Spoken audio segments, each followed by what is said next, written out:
พุ่นผักที่หนึ่งผักที่สองผักที่สามผักที่สี่ผักที่ห้าผักที่หกผักที่เจ็ดผักที่แปดผักที่เก้าผักที่10ก็เกิดที่หอด10ผักหลัดลงมา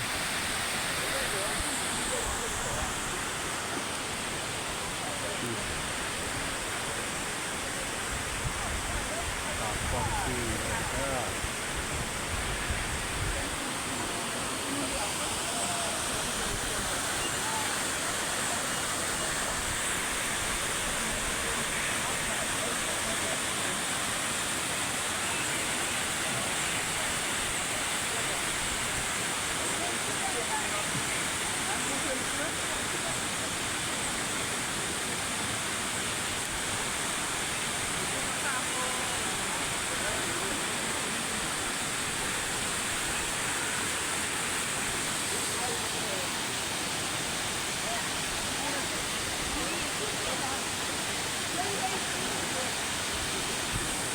ไล่ตลอด24 ชั่วโมง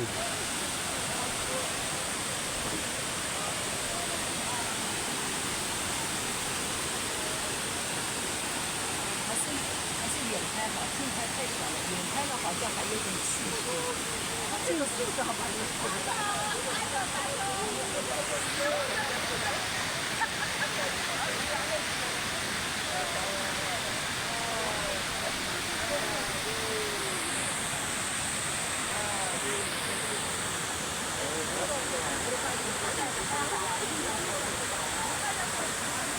ได้อยู่ระดับสูง50 กว่าเมตร